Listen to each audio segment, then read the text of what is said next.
دوستان اتاق فرمان یه دقیقه نگه دارید. آخه کی باورش میشه؟ یعنی که چی با کت شلوار بشینی تو استودیو اونم نشسته بخونی؟ منطقی که نیستش. سلام عرض کنم خدمت همه دوستان گل، همه ایرونیا، آریایای عزیز. امیدوارم هر کجا که هستید خوب و خوش و سر حال و سربلند باشید. دم همتون گرم.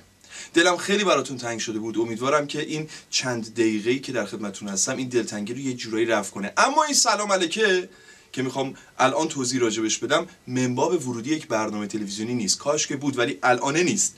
توضیحی که میخوام بدم اینجا استودیو گلستانه. آقا کجاست؟ استودیو گلستان؟ شما نمیدونستین؟ عرض به خدمتتون که خانه فرهنگ و هنر هانون که هانونم با هی دو چشمه. آقای دمرچی با هی دو چشمه دیگه. معنیشو میدونین؟ میدونین. دروغ میگی به خدا نمیدونی. عرض به خدمتتون به همراه استودیو گلستان فضای بسیار حرفه‌ای رو آماده کردن برای پذیرایی از همه دوستان جوان و با تجربه موسیقی که پا به عرصه موسیقی میخوان بذارن یا سالیان سال دارن کار میکنن. در این فضا موقعیت، آهنگساز قوی، آهنگساز حرفه‌ای، تجهیزات بسیار خوب، کیفیت و کوالیتی بسیار بالا در خدمت شما عزیزانه. کما اینکه تو این چند وقته میبینیم موسیقی‌های ما یه ذره از نظر کیفیت و شرایطی که هست افت کرده و دوستان ما اهمیت کمتری به اون موزیک فاخر ایرانی که اصل قضیه موزیک ما ایرانی هاست دقت میکنن. از فعالیت‌های دیگه که در این استودیو دوستان من آماده کردن و مهیا کردن برای یک اتفاق حرفه‌ای در موزیک ایران، برگزاری جشنواره‌ها، کنسرت‌های موسیقی و همایش‌های مختلفه.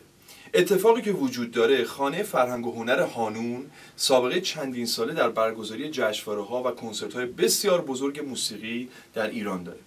ما این قسمت رو اختصاص دادیم به عزیزانی که سرمایه‌دار هستن، تو بحث بیزینسی هستن و به صورت اسپانسرینگ کار میکنن که این فضا به صورت مطمئن با برگشت مالی خوب، با شرایط بیزینسی خوب و با هدف ارتقای فرهنگ موسیقی حاضر بشن در این فضا و بتوانن هم کمکی به فرهنگ موسیقی کشورمون بکنن، همین که در بحث بیزینسیش و شرایط مالیش یک اتفاق خوب رو داشته باشن. در کنار استودیو گلستان، استودیو گلستان فیلم هم حضور داره که به بهترین کارهای سینمایی، تلفیلم و تلویزیونی میپردازه. با کارنامه‌ای بسیار طولانی و کلیپ‌های تصویری و تیزرهای تبلیغاتی، تلفیلم‌های بسیار مختلف، کارهای تلویزیونی بسیار با کیفیت و کارهای سینمایی خوب رو در کارنامه خودش استودیو گلستان فیلم داره و شما عزیزانی که میخواید سرمایه‌گذاری کنید، میخواید کار اسپانسرینگ کنید در فضای سینمایی ما، فضای تصویری و بصری ما، میتونید با حضور در استودیو گلستان فیلم که در کنار استودیو گلستان که به کار موسیقی میپردازه شما هم حضوری بسیار پررنگ داشته باشید. به دلیل اینکه فضای تصویری ما معمولاً با حضور اسپانسرها بسیار پررنگ‌تر میشه، کارها بسیار حرفه‌ای‌تر میشه، تجهیزات بسیار بهتر خواهد شد و اتفاقات خروجی این داستان کاملاً حرفه‌ای میشه. به هر شکل هم استودیو گلستان هم استودیو گلستان فیلم چون سابقه بسیار طولانی رو دارن در فضای سمی بصری میتونن اتفاق خوبی باشن برای سرمایه‌گذاری شما عزیزان. دوستتون داریم، عاشقتونیم و انشالله که شما حضور داشته باشین و این فضا رو در کنار همدیگه تجربه کنیم. بزرگوارید. مرسی. سلام گرم به همه دوستای خوبم، به همه ایرونیای عزیز. امیدوارم هر کجا که هستید خوب و خوش و سر حال باشید. بچه‌ها یه دقیقه استاپ بدین. ضبطه. بسیار عالی.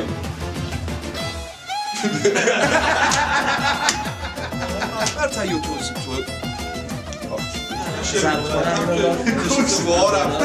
آخه کی با این کت شلوار و با این آقا بریم آقا بریم به اتفاق بابا خانه فرهنگ و هنر یعنی که امروز وارد این فضای موسیقی شدن. آقا ممنونم از شما. کات اینا بچسب سرش بشه بگیر استش حضور خانه و فرهنگ هنر بچه‌ها خیلی خوشحالم که در خدمتتون هستم. این سلامانی بعد اینی که علاوه بر فضای ایجاد حالا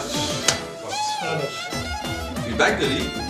علاوه بر تهیه تو انشاءالله که راجع به این مسئله باز با تو صحبت کنیم، شما هم در جریان کامل قرار بگیریم و اتفاقات رو